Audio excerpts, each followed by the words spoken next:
The tension in the room was thick, and I stood still, my heart racing as I heard heavy footsteps behind me. I didn't turn around. Suddenly, a stick hit the back of my head, and I fell hard onto the cold floor. My mind was spinning as I realized what had happened.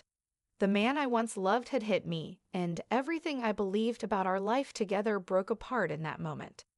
Hello, my name is Marissa, and this is the story of how everything fell apart. Before all of this, my life seemed normal. I was married to Luke, a man who, at first, made me feel loved and cared for. But things started to change not long after we were married.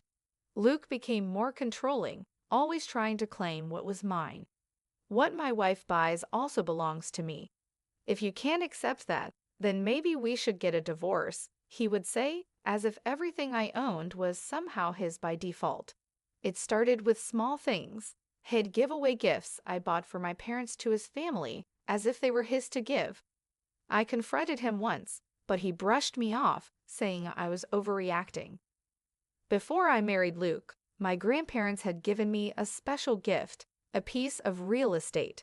It was more than just property, it was a source of security. I was incredibly grateful for it, and when I shared my plans to use the income from it to help build a future for Luke and me, my grandparents grew concerned.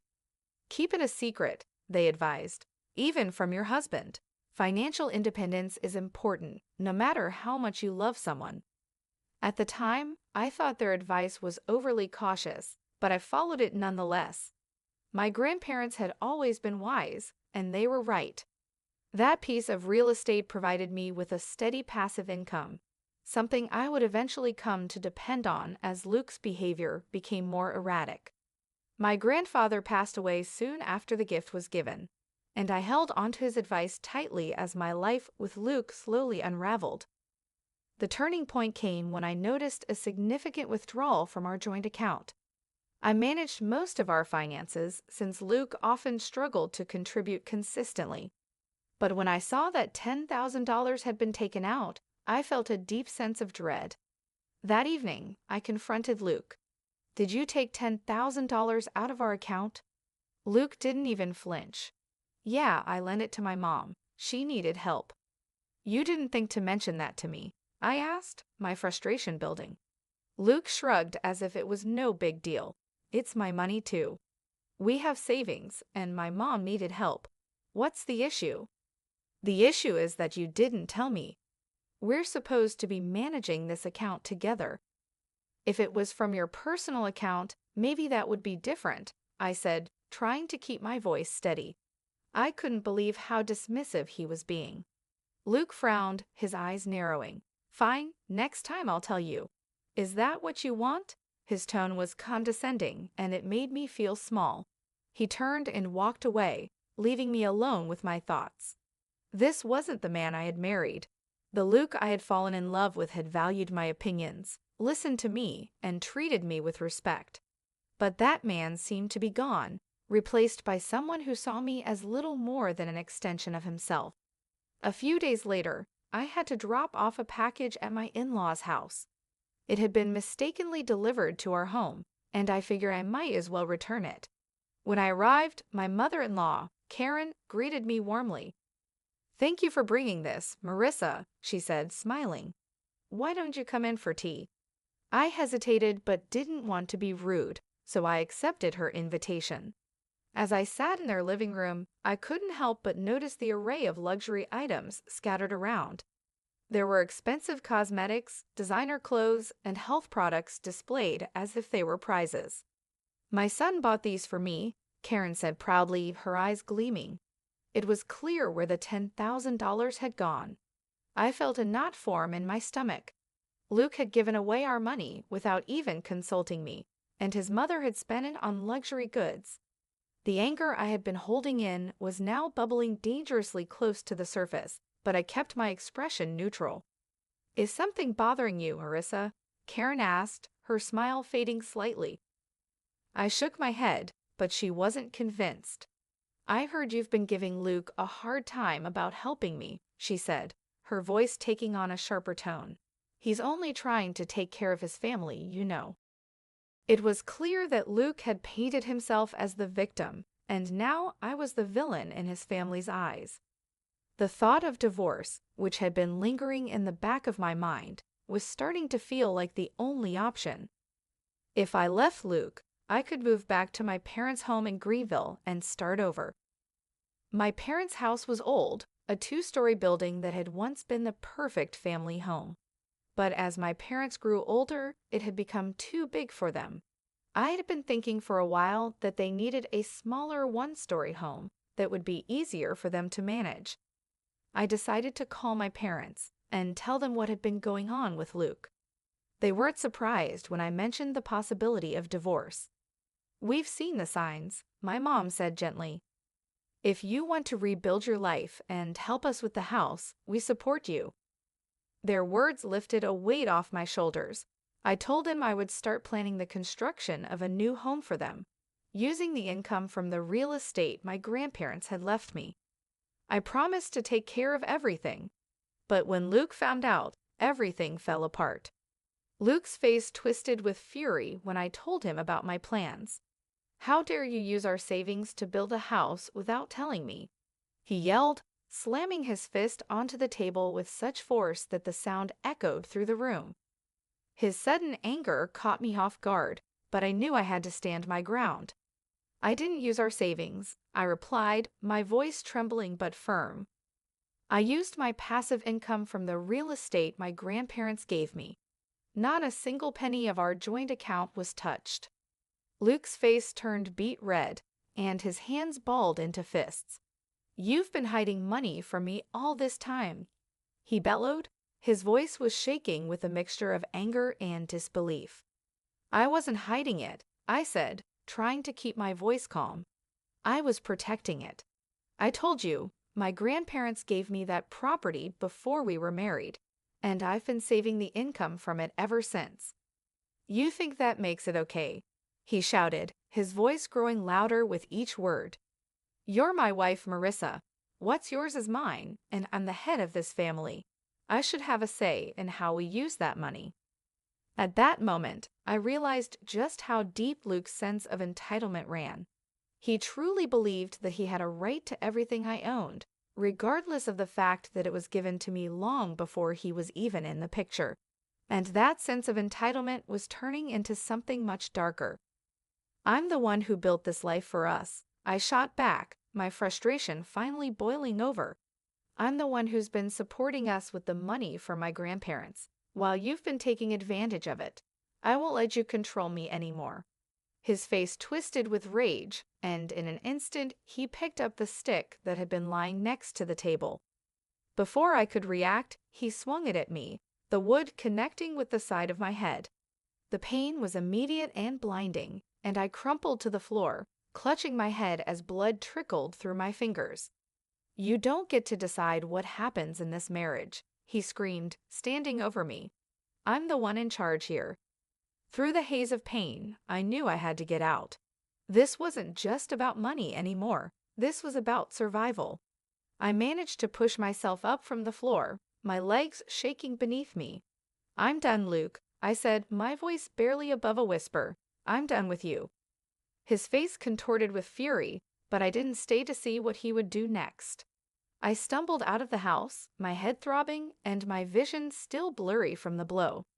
I made my way to my car and drove to a nearby hotel, where I spent the night trying to process everything that had happened. The next morning, I returned to the house to pack my belongings. Luke was waiting for me, a strange smile on his face. He held out a set of divorce papers, already filled out. "You think you can just walk away from me?" he sneered. "You'll come crawling back, Marissa. You can't live without me." I ignored him, focused on packing my things. "I've already filed for divorce," I said quietly, not looking at him, "and I'm not coming back." Luke's smile faltered, and for a moment, I saw a flicker of fear in his eyes. You already filed," he stammered, the confidence in his voice slipping. "Yes," I said firmly. "I'm done." Without another word, I gathered my things and left, heading straight to my parents' house. When I arrived, they welcomed me with open arms, and for the first time in months, I felt a sense of peace. In the days that followed, Luke bombarded me with calls and messages, begging me to come back. He claimed that he had made a mistake, that he loved me and wanted to make things right, but I knew better. His love had always been conditional, tied to his need for control and power over me. I blocked his number, determined to move on with my life. Meanwhile, the construction of my parents' new house was completed, and we moved in comfortably. The passive income from the real estate my grandparents had left me allowed us to live comfortably, free from the burden of Luke's manipulation. One day, a mutual friend contacted me and mentioned that Luke had quit his job, bragging to his colleagues that he didn't need to work anymore because he had access to my real estate. But when he tried to return to work the next day, his bosses had already replaced him. It seemed that Luke's lies had finally caught up with him. Hearing about Luke's downfall filled me with a sense of closure. He had tried to control and manipulate me, but in the end, his greed had cost him everything. And as for me, I was free to live my life on my own terms, without the weight of his constant demands and expectations. I was thriving. I had a new home, a job I loved, and the support of my family. The passive income that Luke had tried so desperately to control was now helping me build the future I had always wanted. The scars from my time with Luke would take time to heal, but I knew I was on the right path. For the first time in a long while, I felt hopeful about what the future held. As the days passed, I found myself settling into my new life with a sense of peace I hadn't known in years. Living with my parents in the newly built house was more than just a fresh start. It was a chance to rebuild, to regain control of my life on my terms. The house was perfect, a cozy one-story home, carefully designed with my parents' needs in mind. It was everything I had hoped it would be. The layout was practical, and every detail had been thoughtfully planned to ensure my parents' comfort. Watching them move around the new space without the struggles they had faced in the old two-story house filled me with a quiet sense of accomplishment. One morning, as I sipped my coffee on the front porch, my phone buzzed with a message from a mutual friend of Luke's. Despite everything, I hadn't completely severed ties with everyone from my old life. The friend, Emily, told me she had recently run into Luke. "You won't believe what's happened," she said, her voice tinged with a mix of disbelief and amusement. "Luke has hit rock bottom." She went on to explain that after his failed attempt to return to his job, Luke had been struggling to find work.